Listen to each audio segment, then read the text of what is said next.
എല്ലാവർക്കും നമസ്കാരം. പരിമിതമായ സൗകര്യങ്ങളേ ഉള്ളൂ. ആ സൗകര്യത്തിൽ എല്ലാവരും സഹകരിക്കുക.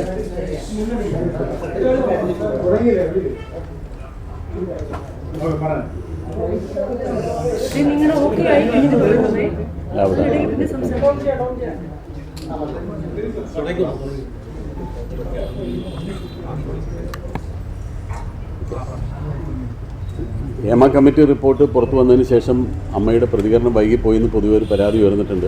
അതിൻ്റെ സത്യാവസ്ഥ നിങ്ങൾ മനസ്സിലാക്കേണ്ടത്, ഈ ഹേമ കമ്മിറ്റി റിപ്പോർട്ട് പുറത്തു വരുമ്പോൾ തന്നെ ഞാൻ നിങ്ങളോട് പറഞ്ഞിരുന്നു, അന്ന് ഞങ്ങളൊരു ഷോയുടെ റിഹേഴ്സൽ നടന്നുകൊണ്ടിരിക്കുകയായിരുന്നു. അപ്പോൾ 20-ാം തീയതിയും 21-ാം തീയതിയും ഞങ്ങൾക്ക് അതിൻ്റെ ഷോ ആയിരുന്നു. 21-ാം തീയതി ഇന്നലെ രാത്രി എന്ന് പറയുന്നത് ഇന്നലെ നേരെ വെളുപ്പിനാണ് ഞങ്ങൾ ആ ഷോ അവസാനിപ്പിച്ച് എല്ലാം കഴിഞ്ഞാൽ അതിൻ്റെ പരിപാടികൾ തീർന്നത്. അപ്പോൾ ഇന്നലത്തെ ഒരു ദിവസം മുഴുവൻ ഇത്തരം കാര്യങ്ങളെപ്പറ്റി ഞങ്ങളുടെ അംഗങ്ങളുമായിട്ട് ചർച്ച ചെയ്യുകയും, ഇപ്പോൾ പ്രസിഡന്റ് സ്ഥലത്തില്ല, അദ്ദേഹം ചെന്നൈയിലാണ്, മറ്റു പലരും പല സ്ഥലങ്ങളിലാണ്. അപ്പോൾ ഇവരൊക്കെ ആയിട്ട് ഒരു അഭിപ്രായ സമന്വയം രൂപീകരിക്കാനുള്ളൊരു സമയമാണ് എടുത്തത്. അതുകൊണ്ടാണ് ഇന്ന് ഉച്ചയ്ക്ക് തന്നെ പെട്ടെന്ന് വന്നതിൻ്റെ പ്രതികരണം. അതല്ലാതെ ഒരു ഒളിച്ചോട്ടമോ അമ്മ ഇതിൽ നിന്ന് പിന്മാറിയതോ അല്ലെങ്കിൽ പ്രതികരിക്കാൻ വേണ്ടി അങ്ങനെ വേറെ എന്തെങ്കിലും കാത്തു നിന്നതോ അല്ല. ഞങ്ങൾക്കുണ്ടായ ഒരു സമയക്കുറവ് ഇതാണ്. അതുകൊണ്ടാണ് ഇത്രയും സമയം എടുത്തു പോയത്. ഇനി കാര്യത്തിലേക്ക് വരാം. ഈ ഹേമ കമ്മിറ്റി റിപ്പോർട്ട് പുറത്തു വന്നു. ഞങ്ങൾ വായിച്ച് ഞങ്ങളുടെ ഒരു അറിവ് വെച്ച് അതിൽ നിന്ന് മനസ്സിലാക്കിയെടുത്തോളം കാര്യങ്ങൾ വെച്ച് ഞങ്ങൾക്ക് ആ റിപ്പോർട്ട് വളരെ സ്വാഗതാർഹമായിട്ടാണ് തോന്നിയത്. ആ റിപ്പോർട്ടിൽ പറഞ്ഞിരിക്കുന്ന ഫൈൻഡിങ്സും അതിൽ ഹേമ കമ്മിറ്റി സർക്കാരിന് കൊടുത്തിട്ടുള്ള റെക്കമെൻഡേഷൻസും എല്ലാം തികച്ചും സ്വാഗതാർഹമാണ്. അതെല്ലാം നടപ്പിൽ വരുത്തണമെന്ന് തന്നെയാണ് ഞങ്ങളുടെ ആഗ്രഹം. ഈ കമ്മിറ്റി രൂപീകരിച്ചതിന് ശേഷം ഇതിൻ്റെ ഫൈൻഡിങ്സ് വെച്ചിട്ട് അവരുടെ റെക്കമെൻഡേഷൻസ് വെച്ച് ഒരു ചർച്ചയ്ക്ക് വേണ്ടിയിട്ട് ശ്രീ സജി ചെറിയാൻ ഒരു 2 വർഷം മുമ്പ് ഞങ്ങളെ ക്ഷണിച്ചിട്ടുണ്ടായിരുന്നു. അപ്പോൾ അന്ന് ഞാനും ഇടവേള ബാബുവാണ് അതിൽ പങ്കെടുക്കാൻ പോയത്. അപ്പം ഞങ്ങളോട് ചോദിച്ചത് അതിനകത്ത് നിങ്ങളുടെ ഭാഗത്തു നിന്നുള്ള നിർദ്ദേശങ്ങളാണ്. അതിൽ അവർ പറഞ്ഞിട്ടുള്ള ചില റെക്കമെൻഡേഷൻസ് അനുസരിച്ചിട്ടുള്ള ചില നിർദ്ദേശങ്ങൾ ഞങ്ങളുടെ ഭാഗത്തു നിന്ന് ചോദിച്ചിരുന്നു. ഞങ്ങളുടെ ഭാഗത്തുനിന്നുള്ള നിർദ്ദേശങ്ങളെന്ന് അറിയിക്കുകയും ചെയ്തു. അപ്പോഴും ഇതിനെ തുടർന്ന് സർക്കാർ എന്ത് നടപടികളാണ് സ്വീകരിക്കാൻ പോകുന്നതിനെ പറ്റി ഞങ്ങൾക്ക് അറിവുണ്ടായിരുന്നില്ല. പിന്നീടാണ് ഹേമ കമ്മിറ്റി റിപ്പോർട്ട് പുറത്തുവിടണം എന്നുള്ളൊരാവശ്യം വരികയും അത് റിപ്പോർട്ട് പുറത്തുവിടാൻ വേണ്ടി വിവരാവകാശ കമ്മീഷൻ സമീപിക്കുകയും ആ റിപ്പോർട്ട് പുറത്തു വരികയും ചെയ്തു. അപ്പോഴും അതിനെയും ഞങ്ങൾ സ്വാഗതം ചെയ്യുകയാണ് ചെയ്തത്. അല്ലാതെ റിപ്പോർട്ട് പുറത്തു വരുന്നതിനെയും ഞങ്ങൾ എതിർത്തിട്ടില്ല. അതിനൊരു ഹർജിയും പോയിട്ടില്ല. പല സ്ഥലത്തും പല സമയത്തും പല മീഡിയക്കാർ നമ്മളോട് ചോദിച്ചിട്ടുണ്ട്, ഹേമ കമ്മിറ്റി റിപ്പോർട്ട് പുറത്തു വരുന്നല്ലോ. ഞങ്ങളെ ബാധിക്കുന്ന കാര്യമല്ല, സർക്കാരിൻ്റെ നിലപാടാണ്. കമ്മിറ്റി റിപ്പോർട്ട് പുറത്തു വിടണമെന്നും പുറത്തു വിടണമെന്നും എല്ലാം തീരുമാനിക്കേണ്ടത് സർക്കാരാണ്. ഞങ്ങൾക്ക് അതിനകത്ത് പ്രത്യേകിച്ച് പങ്കില്ല. പിന്നെ എല്ലാവരും വ്യക്തമായിട്ട് മനസ്സിലാക്കുകയും എല്ലാവരും ശ്രദ്ധിക്കുകയും ചെയ്യേണ്ട ഒരു കാര്യം, ഈ ഹേമ കമ്മിറ്റി റിപ്പോർട്ട് എന്ന് പറയുന്നത് അമ്മയ്ക്കെതിരെയുള്ള റിപ്പോർട്ടല്ല. ഹേമ കമ്മിറ്റി റിപ്പോർട്ട് വായിച്ചപ്പോൾ നിങ്ങൾക്ക് എല്ലാവർക്കും അറിയാം, അതിൽ അമ്മ എന്ന പേരുകൾ ചില സ്ഥലത്ത് പരാമർശിച്ചിട്ടുണ്ടെന്നല്ലാതെ അത് അമ്മയ്ക്കെതിരായിട്ടുള്ള റിപ്പോർട്ടൊന്നും അല്ല. അല്ലെങ്കിൽ ഹേമ കമ്മിറ്റി പ്രതിസ്ഥാനത്ത് നിർത്തിയിരിക്കുന്നത് അമ്മ എന്ന് പറയുന്ന സംഘടനയല്ല. ഹേമ കമ്മിറ്റിയെ നിയോഗിച്ചത് സിനിമാ മേഖലയിൽ ജോലി ചെയ്യുന്ന വനിതകൾക്കുണ്ടാകുന്ന ബുദ്ധിമുട്ടുകളെ പറ്റി പഠിക്കാൻ. സിനിമാ മേഖലയിലുള്ള വനിതകളെന്ന് പറയുന്നതിൽ ഭൂരിഭാഗം ഞങ്ങളുടെ അംഗങ്ങളാണ്. ഞങ്ങളുടെ അംഗങ്ങൾക്കുള്ള ബുദ്ധിമുട്ടുകൾ എന്താണെന്ന് പഠിക്കാൻ സർക്കാർ നിയോഗിച്ചൊരു കമ്മിറ്റിയാണ് ഹേമ കമ്മിറ്റി. അവർ കണ്ടെത്തിയ ഫൈൻഡിങ്സ്, അവരതിന് പറഞ്ഞിട്ടുള്ള റെക്കമെൻഡേഷൻസ് എല്ലാം ഞങ്ങളുടെ അംഗങ്ങൾക്ക് കൂടി ഗുണപ്രദമാകുന്നതാണ്. ആ തൊഴിലെടുത്ത് വളരെ സുരക്ഷിതമായിട്ട് ഞങ്ങളുടെ അംഗങ്ങൾ ജോലി ചെയ്യണമെന്നുള്ളത് മറ്റാരെക്കാളും അമ്മയുടെ ആവശ്യമാണ്. അപ്പം ഞങ്ങളെപ്പോഴും ഹേമ കമ്മിറ്റിയുടെ ആ റിപ്പോർട്ടിനോടൊപ്പം തന്നെയാണ് നിൽക്കുന്നത്. അതിലെ റെക്കമെൻഡേഷൻസ് നടപ്പാക്കണമെന്ന് തന്നെയാണ് ഞങ്ങളുടെയും ആവശ്യം. അല്ലാതെ ഒരിക്കലും ഹേമ കമ്മിറ്റി അമ്മയ്ക്കെതിരായിട്ടോ അല്ലെങ്കിൽ അമ്മ ഹേമ കമ്മിറ്റി റിപ്പോർട്ടിനെതിരായിട്ടോ അല്ല. പക്ഷേ മാധ്യമങ്ങൾ ഞങ്ങളൊരു പ്രതിസ്ഥാനത്ത് നിർത്തിയിട്ടുള്ളൊരു ചിത്രീകരിക്കുന്നത് കാണുമ്പോൾ അതിയായ ദുഃഖം തോന്നുന്നുണ്ട്. ഈ റിപ്പോർട്ടിൽ പറഞ്ഞിട്ടുള്ള പല നിർദ്ദേശങ്ങൾക്കും ഞങ്ങൾക്ക് തന്നെയാണ് ഗുണകരമാകുന്നത്. പിന്നെ അതിനകത്ത് ഒറ്റപ്പെട്ട സംഭവങ്ങളെപ്പറ്റി പലതും പറഞ്ഞിട്ടുണ്ട്. അതിൽ കുറ്റകൃത്യം നടന്നിട്ടുണ്ടെങ്കിൽ അതല്ലെങ്കിൽ ആരാണ് അതിനുവേണ്ടി അങ്ങനെയുള്ളൊരു കുറ്റകൃത്യം നടക്കുന്നത്, എവിടെ വെച്ചാണ്, ആർക്കാണ് അത്തരം അനുഭവങ്ങൾ നേരിട്ടിട്ടുള്ളത് എന്ന് പറഞ്ഞാൽ തീർച്ചയായിട്ടും അത് പോലീസ് കേസെടുത്ത് അന്വേഷിക്കണം, അങ്ങനെയുള്ള ആളുകളെ ശിക്ഷിക്കണം എന്ന് തന്നെയാണ് ഞങ്ങളും ആവശ്യപ്പെടുന്നത്. അല്ലാതെ ഒരിക്കലും അങ്ങനെയുള്ള പ്രതിസ്ഥാനത്ത് നിൽക്കുന്ന ആളുകളെ സംരക്ഷിക്കാനോ ഒന്നും അമ്മ തീരുമാനിച്ചിട്ടുമില്ല. പലപ്പോഴും പല മാധ്യമങ്ങളും ഉയർത്തി കാണിക്കുന്നതെല്ലാം അമ്മ ഇതിനെതിരായിട്ടുള്ളതാണോ, അമ്മ എന്ന് പറയുന്ന സംഘടന ഇതിനു വേണ്ടിയിട്ടുള്ളതല്ല. ഞങ്ങളുടെ സംഘടനയുടെ പ്രവർത്തന രീതികൾ എന്താണെന്നൊക്കെ പല വേദികളിൽ പറഞ്ഞിട്ടുള്ളതും എല്ലാവർക്കും അറിയാവുന്നതാണ്. അപ്പോൾ ഈ സംഘടന എന്നും ഹേമ കമ്മിറ്റി റിപ്പോർട്ടിനൊപ്പമാണ്. അതിൻ്റെ നിർദ്ദേശങ്ങൾ പാലിക്കാനും അതിലെ റെക്കമെൻഡേഷൻ നടപ്പിലാക്കാനും സർക്കാർ ശ്രമിക്കുന്നെങ്കിൽ അമ്മ തികച്ചും അത് സ്വാഗതം ചെയ്യുകയാണ്. അതെല്ലാം എത്രയും പെട്ടെന്ന് നടപ്പാക്കണമെന്ന് തന്നെയാണ് ഞങ്ങളുടെ എല്ലാവരുടെയും ആവശ്യവും. ആ ആവശ്യം നിറവേറ്റണമെന്നാണ് ഞങ്ങൾ സർക്കാരിനോടും ആവശ്യപ്പെടുന്നത്. ആകെ ഞങ്ങൾക്ക് അതിനകത്തൊരു വിഷമം തോന്നിയൊരു കാര്യം എന്ന് പറഞ്ഞാൽ, ഒരു ജനറലൈസ് ചെയ്തുകൊണ്ട് ഈ സംഘടനയിൽ മുഴുവൻ അല്ല, ഈ ഇൻഡസ്ട്രിയിൽ, മലയാളം സിനിമ ഇൻഡസ്ട്രി മുഴുവൻ ഇങ്ങനെയാണ്, വളരെ മോശപ്പെട്ട രീതിയിലാണ് ഇൻഡസ്ട്രി നടന്നു പോകുന്നത്, അവിടെ ഉള്ളവരെല്ലാവരും മോശക്കാരാണ് എന്നുള്ളൊരു പ്രതിപാദിക്കുന്ന രീതിയിൽ ചില വാചകങ്ങൾ വന്നതിനോട് മാത്രമാണ് ഞങ്ങൾക്കൊരു എതിർപ്പുള്ളത്. മറ്റ് പല മേഖലകളിലും നിങ്ങൾക്കറിയാവുന്നതാണ്. നമ്മുടെ നാട്ടിൽ എല്ലാ തൊഴിലിടങ്ങളിലും ഇത്തരം പ്രശ്നങ്ങൾ ഉണ്ടാകാറുണ്ട്. അത് പോലീസ് അന്വേഷിക്കാറുണ്ട്. ആ കുറ്റവാളികൾക്കെതിരെ കേസെടുക്കാറുണ്ടെങ്കിൽ പോലും ആ തൊഴിൽ മേഖലയിലെ അടച്ചാക്ഷേപിക്കുന്ന ഒരു വ്യാഖ്യാനമോ ഒരു പ്രസ്താവനയോ ഒരാളുടെ ഭാഗത്തു നിന്നും വരാറില്ല. നമുക്കറിയില്ല ഏതെല്ലാം മേഖലകളിലാണ് ഇങ്ങനെയുള്ള എന്തെല്ലാം പ്രശ്നങ്ങളാണ് ഉണ്ടാകുന്നത്.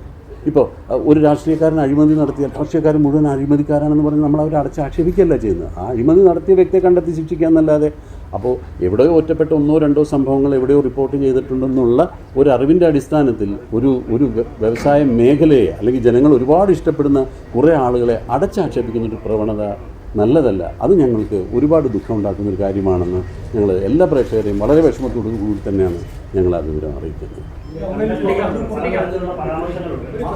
ഈ പവർ ഗ്രൂപ്പ് എന്ന് പറഞ്ഞിട്ട് ഒരു ഗ്രൂപ്പിനെ കുറിച്ച് ഇങ്ങനെ പ്രതിപാദിച്ചതായിട്ട് കേട്ടു.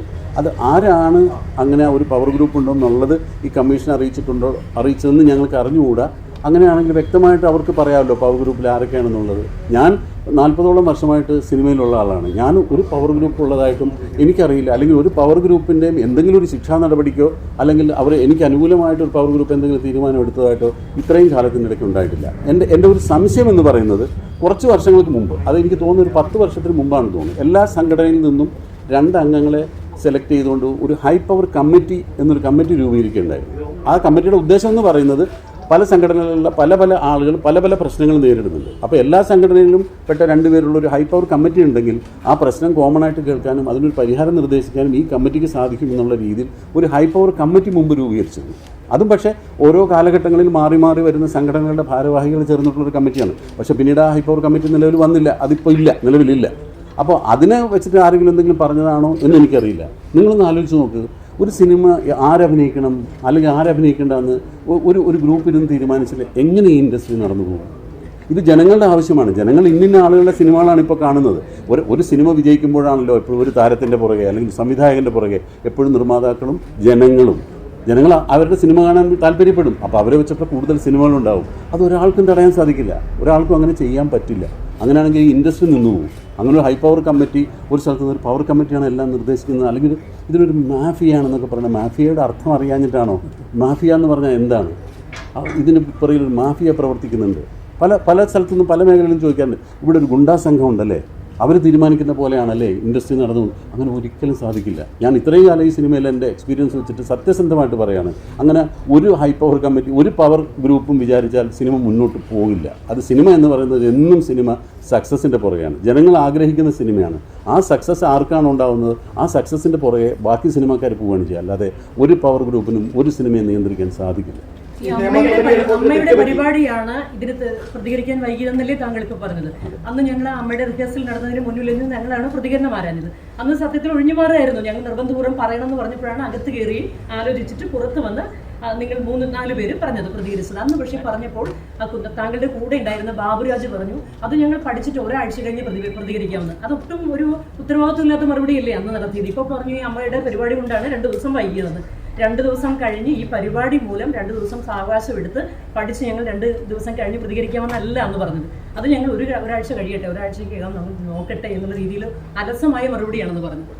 മാം, അത് ഞങ്ങളൊരു വേറൊരു പ്രോഗ്രാമുമായിട്ട് ബന്ധപ്പെട്ട് നിൽക്കണം. ഒരുപാട് ആളുകളെ സംഘടിപ്പിക്കുക, ഈ പ്രോഗ്രാം ഭംഗിയായിട്ട് നടത്തുക ഞങ്ങളൊരു കമ്മിറ്റ്മെൻറ്റാണ്. അതിനിടയ്ക്ക് ഈ റിപ്പോർട്ട് പുറത്തു വന്നു. ഇതെന്താണെന്ന് പോലും മനസ്സിലാക്കിയിട്ടില്ല. വാർത്തയിൽ റിപ്പോർട്ട് പുറത്തു വരുന്നു എന്ന് പറയുന്നു. അതിനൊരു സാവകാശം ചോദിച്ചാൽ എന്താണ് തെറ്റ്? അതല്ലെങ്കിൽ ഇല്ല റിപ്പോർട്ട് പറഞ്ഞിട്ടില്ല. അന്ന് അവർ തന്ന ചില റെക്കമെൻഡേഷൻസ് മാത്രം പറഞ്ഞു. അതിൽ പ്രധാനമായിട്ടുണ്ടായിരുന്നത് കാര്യങ്ങൾ ഈ തൊഴിലിടങ്ങളിൽ അവർക്ക് അവരുടെ പ്രൈമറി നീഡ്സിനുള്ള സൗകര്യങ്ങളില്ലാന്നോ, അതൊക്കെ ഒരുപാട് വർഷങ്ങൾക്ക് മുമ്പാണ് അത് വലിയ കംപ്ലയിൻ്റ് ആയിട്ടുണ്ടായിരുന്നത്. പിന്നീട് ആ കാലഘട്ടം മാറി. ഇപ്പോൾ അതിൽ നിന്നൊക്കെ ഒരുപാട് മാറ്റങ്ങൾ വന്നു. എല്ലാവർക്കും ഒരു പ്രൈമറി നീഡ്സ് എല്ലാം എല്ലാ സെറ്റിലും പ്രൊവൈഡ് ചെയ്യുന്നുണ്ട്. അപ്പോൾ അത്തരം ഒരുപാട് ചേഞ്ചസ് വന്നിട്ടുണ്ട്.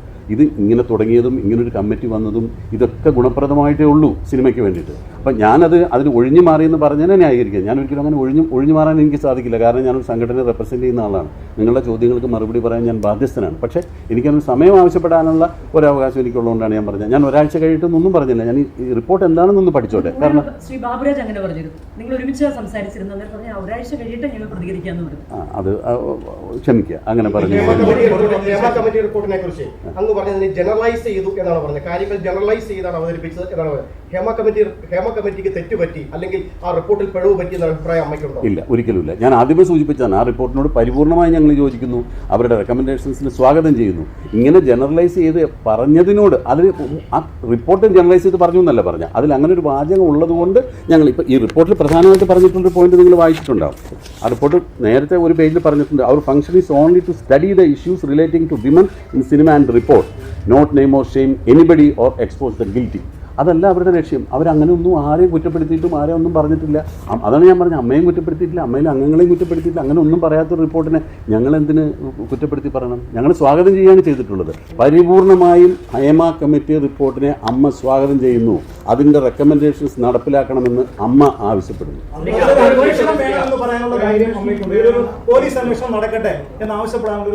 അതെന്തിനാ ധൈര്യം? അത് നടക്കേണ്ടതല്ലേ?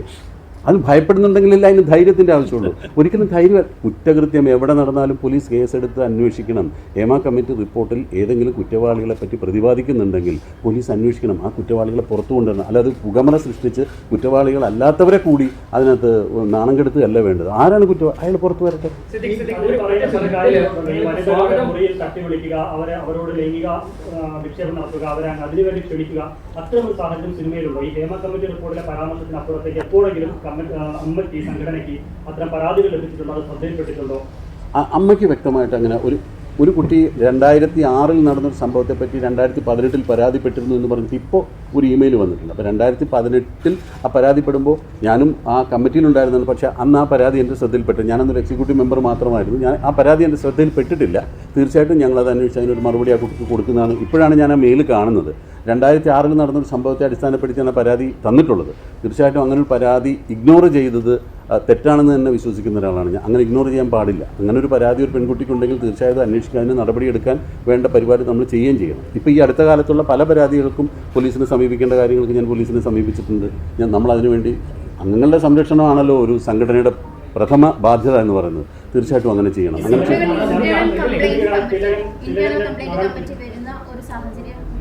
പോലും പല സിനിമകളിലും ഇത് പല പ്രോജക്റ്റുകളും പക്ഷേ ശ്രദ്ധയിൽപ്പെട്ടിട്ടുണ്ടാവും സാർ. എന്തുകൊണ്ടാണ് IC ആവശ്യപ്പെടുന്ന പല സ്ത്രീകളെയും അല്ല പല ആക്ട്രസ്മാരെയും മാറ്റി നിർത്തുന്ന സാഹചര്യം കൂടിയിട്ടുണ്ട്? അവർ നമ്മളോട് കോൺഫിഡൻഷ്യലായിട്ട് തന്നെ പറഞ്ഞിട്ടുള്ള സാഹചര്യമുണ്ട്. എന്താണ് ഒരു പുതിയ പ്രോജക്റ്റിലായിക്കോട്ടെ അല്ലെങ്കിൽ പുറത്ത് ചിത്രീകരിക്കുന്ന ഒരു പ്രോജക്റ്റിലായിക്കോട്ടെ എന്തുകൊണ്ടാണ് ഈ IC വരാനുള്ള തടസ്സമില്ല? IC ഇൻ്റേണൽ കംപ്ലയിൻറ്റ് കമ്മിറ്റി ചെയ്യേണ്ടത് ഒരു തൊഴിലുടമയാണ്. ഒരു തൊഴിലുടമയാണ്, അതായത് പ്രൊഡ്യൂസറാണ് ഒരു ഇൻ്റേണൽ കംപ്ലയിൻറ്റ് കമ്മിറ്റിയെ വെക്കേണ്ടത്. അതിൽ അമ്മയ്ക്ക് അതിനകത്തൊരു നിർദ്ദേശം വെക്കാനോ അതല്ലെങ്കിൽ അത് ബലം പ്രയോഗിക്കാനോ അതിൽ നിർബന്ധമായിട്ട് ചെയ്തേ പറ്റുമെന്ന് പറയാനോ ഒരു സ്വാതന്ത്ര്യമില്ല. അത് ഒരു തൊഴിലുടമ ചെയ്യേണ്ടതാണ്. അവിടെ ഉണ്ടാകുന്ന ആ തൊഴിൽ മേഖലയിൽ ഉണ്ടാകുന്ന സ്ത്രീകൾക്കുണ്ടാകുന്ന കംപ്ലയിൻറ്റുകൾ ആ തൊഴിലുടമ പല ഷൂട്ടിംഗ് സെറ്റിലും ഇൻ്റേണൽ കംപ്ലയിൻറ്റ് കമ്മിറ്റി ഉണ്ടെന്നാണ് എനിക്കറിയാൻ കഴിഞ്ഞിട്ടുള്ളത്. പിന്നെ ഞാൻ വിശ്വസിക്കുന്നത് അമ്മ itself an internal complaint committee. അമ്മ ഒരു കംപ്ലയിൻറ്റ് കിട്ടേണ്ട ഒരു കമ്മിറ്റിയാണ്. ഞങ്ങൾ പല രീതിയിലുള്ള കംപ്ലയിൻറ്റുകൾ, ഇപ്പോൾ പ്രധാനമായിട്ട് നിങ്ങൾ ഉദ്ദേശിക്കുന്ന പോലെ ഈ ലൈംഗിക അതിക്രമം അല്ല പ്രധാനമായിട്ടും ഈ സിനിമാ മേഖലയിൽ തൊഴിലെടുക്കുന്ന ആളുകൾ അനുഭവിക്കുന്ന ഒരു ബുദ്ധിമുട്ടെന്ന് പറയുന്നത് അവരുടെ പ്രതിഫലം പ്രോപ്പറായിട്ട് കിട്ടാതെ വരും. അങ്ങനെയുള്ള കംപ്ലയിൻറ്റുകൾ ഒരുപാട് അമ്മ പരിഹരിക്കാറുണ്ട്. അത് ഞങ്ങളെയാണ് സമീപിക്കുന്നത്. അമ്മയുടെ പറഞ്ഞോട്ടെ, അമ്മയ്ക്കുള്ളിൽ IC ഇല്ല, ഇപ്പോൾ ICC അമ്മയിലില്ല. അപ്പോൾ ഇങ്ങനെയുള്ള കംപ്ലയിൻറ്റുകൾ വരുമ്പോൾ ഞങ്ങൾ തന്നെ നേരിട്ടാണ് അത് പരിഹരിക്കുന്നത്. പിന്നെ ഈ അമ്മയിൽ ആകെയുള്ള ഈ 17 മെമ്പേഴ്സ് തമ്മിൽ എന്തെങ്കിലും പ്രശ്നങ്ങളുണ്ടെങ്കിലല്ലേ ഞങ്ങൾ വേറൊരു കംപ്ലയിൻറ്റ് കമ്പനി വെക്കേണ്ട കാര്യമുള്ളൂ. ഞങ്ങൾക്കിതേവരെ അങ്ങനെ ഒരു കംപ്ലയിൻറ്റ് ഉണ്ടായിട്ടില്ല. ഇപ്പോൾ കുറച്ച് മുമ്പ് വന്ന ന്യൂസിൽ പറഞ്ഞത്, ഞാൻ ജനുമായിട്ട് അത് സംസാരിക്കുന്നു, അമ്മയിൽ ഭിന്നത എന്ന് പറഞ്ഞിട്ട് ഞങ്ങൾ ഒരു ഭിന്നതയും ഞങ്ങൾ അഭിപ്രായ വ്യത്യാസവും ഞങ്ങൾ തമ്മിലില്ല. നിങ്ങൾക്ക് ഏത് അംഗങ്ങളെ, ഞാൻ എല്ലാ അംഗങ്ങളുടെയും ഫോൺ നമ്പർ നിങ്ങൾക്ക് തരാം, ഏത് എക്സിക്യൂട്ടീവ് അംഗങ്ങളെ വിളിച്ച് ചോദിച്ചോളൂ. ഞങ്ങളിൽ അങ്ങനെ ഒരു ഭിന്നത ഉണ്ടായിട്ടില്ല. അഭിപ്രായ വ്യത്യാസങ്ങളുണ്ടാകും, പക്ഷേ ഒരു അഭിപ്രായ സമന്വയം ഉണ്ടായിട്ടാണ് ഞങ്ങൾ എല്ലാ കാര്യങ്ങളും പുറത്തുവിട്ടത്. പ്രധാനമായിട്ട് ഈ കോടതി പറഞ്ഞിരിക്കുന്ന 2 കാര്യങ്ങളുണ്ട്. സിദ്ദിഖ തുടക്കത്തിൽ പറഞ്ഞൊരു കാര്യമാണ്, ഈ സിനിമ മേഖലയുള്ള എല്ലാവരും അടച്ച് ആക്ഷേപിക്കുന്നതിലേക്കാണ് വാർത്ത വരുന്നതെന്ന് പറയുന്നത്. ഇപ്പം ഇരയും വേട്ടക്കാരും ഈ മൊഴി കൊടുത്തവരുമുണ്ട്, എതിർ അഭിപ്രായമുള്ളവരുമുണ്ട്. ഈ വേട്ടക്കാരുടെ പേര് പുറത്തു വിടണമെന്ന് അമ്മയ്ക്ക് എന്തുകൊണ്ട് ആവശ്യപ്പെട്ടില്ല? കോടതിയെ സമീപിക്കാമല്ലോ. അങ്ങനെയാണെങ്കിൽ നിങ്ങൾ എല്ലാവരും മാറ്റി നിർത്താമല്ലോ. ഇപ്പോൾ സിദ്ദിഖൊക്കെ ഭയം, ഇവരെ ഭയം എന്നല്ല പറഞ്ഞു, നമ്മളുണ്ടോ എന്നുള്ള ഭയപ്പെടുന്ന ആളുകളുണ്ട്. പക്ഷെ നമ്മൾ എന്ത്, നമുക്ക് കോടതിയെ സമീപിക്കാമല്ലോ, ഈ വേട്ടക്കാരുടെ പേര് പുറത്തു വിടാൻ വേണ്ടി അമ്മയ്ക്ക് നേരിട്ട് പോകാൻ വേണ്ടി സമയമുണ്ടല്ലോ. നമുക്ക് ആലോചിച്ചിട്ട്, അത് ഞാൻ ഒരാൾ ഒറ്റയ്ക്ക് പറയേണ്ട തീരുമാനമല്ല. അടുത്ത എക്സിക്യൂട്ടീവ് കമ്മിറ്റി നമ്മൾ ഇമ്മീഡിയറ്റ് കൂടുന്നുണ്ട്. ഇങ്ങനെ വരുമ്പോൾ അതിൽ നിന്ന് നമ്മുടെ കാര്യങ്ങൾ ക്ലിയർ ചെയ്യാനായിട്ട് കോടതിയിലാണ് മൂവ് ചെയ്യേണ്ടത്, കോടതിയിൽ മൂവ് ചെയ്യണം. നിയമപരമായ സഹായങ്ങൾ ആവശ്യപ്പെട്ടെങ്കിൽ ചെയ്യണം. തീർച്ചയായിട്ടും അത് അമ്മ എക്സിക്യൂട്ടീവ് കമ്മിറ്റിയിൽ ആലോചിച്ചതിന് ശേഷം അതിനൊരു തീരുമാനമെടുക്കും.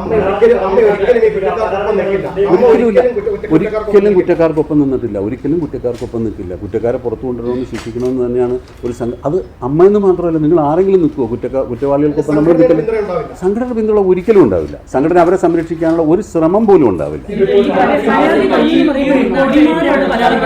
വേറെ ആരുമല്ല, സിനിമയിൽ അഭിനയിച്ച നടിമാർ നേരിട്ട് പരാതി പറഞ്ഞു എന്നാണ് റിപ്പോർട്ടിലുള്ളത്. എന്നിട്ട് പോലും ഇത്ര അലസമായിട്ട് എങ്ങനെ മറുപടി പറയാൻ പറ്റുന്നത്? അലസമായിട്ട് ഞാൻ എന്ത് മറുപടിയാണ്? അലസമായിട്ടല്ല പറഞ്ഞു. നടിമാരെന്ന് പറഞ്ഞാൽ ഞങ്ങളുടെ അംഗങ്ങളാണ്. ഞങ്ങളുടെ അംഗങ്ങൾ പറഞ്ഞ പരാതിക്ക് ഞങ്ങൾ തീർച്ചയായിട്ടും അതിന് ഏതറ്റം വരെയും അതിൽ ആ പരാതിയുടെ പരിഹാരം കാണാൻ വേണ്ടി പോകും. പിന്നെ ഒരു കാര്യം പ്രത്യേകിച്ച് പറയാനുള്ളത്, ഈ ഹേമ കമ്മിറ്റിക്ക് മുമ്പാകെ ചിലരെ വിളിച്ചിട്ടുണ്ട്, അവർ നോട്ടിഫിക്കേഷൻ കൊടുത്തിരുന്നാണ് പറഞ്ഞത്. പലരും വോളണ്ടറി ആയിട്ട് പോയിട്ട് അവരുടെ കമ്മിറ്റി മുമ്പാകെ പരാതികൾ ബോധ്യപ്പെടുത്തിയിട്ടുണ്ട്. പക്ഷേ ഞങ്ങളുടെ കമ്മിറ്റിയിൽ നിന്ന് ഇപ്പോൾ എന്നെ വിളിച്ചിട്ടില്ല. ശ്രീ മമ്മൂട്ടി, ശ്രീ മോഹൻലാൽ എന്നിവർ തുടങ്ങിയവരും 2-3 പ്രാവശ്യം ഹാജരായിട്ടുണ്ടെന്ന് പറഞ്ഞു. അവരോട് ഓരോ കാര്യങ്ങൾ, അതും ഈ പ്രതിഫലവുമായി ബന്ധപ്പെട്ട കാര്യങ്ങളാണ് കൂടുതൽ ചോദിച്ചതെന്നാണ് അറിയാൻ കഴിഞ്ഞത്. ഇപ്പോൾ എന്നെ ഒന്നും വിളിച്ചിട്ടില്ല. അല്ലെങ്കിൽ ഞങ്ങളുടെ സംഘടനയിലുള്ള പല വനിതാ മെമ്പർമാരോടും ചോദിക്കുമ്പോൾ ഇവരെ ആരും കമ്മിറ്റി വിളിക്കുകയോ അല്ലെങ്കിൽ അവർക്ക് പറയാനുള്ള പരാതികൾ കേൾക്കുകയോ ചെയ്തിട്ടില്ല. പിന്നീട് കമ്മിറ്റിയിൽ നിന്ന് തന്നെ പറഞ്ഞു, ഈ സിനിമ ഇൻഡസ്ട്രിയിൽ നിന്ന് ഒരു ബുദ്ധിമുട്ടും ഉണ്ടായിട്ടില്ല എന്ന് ഒരു അംഗം പറഞ്ഞപ്പോൾ അത് കമ്മിറ്റി ഞെട്ടിപ്പോയെന്നാണ് പറഞ്ഞത്. അപ്പോൾ ബുദ്ധിമുട്ടില്ലാത്ത കാര്യങ്ങൾ പറയാൻ പറ്റില്ല.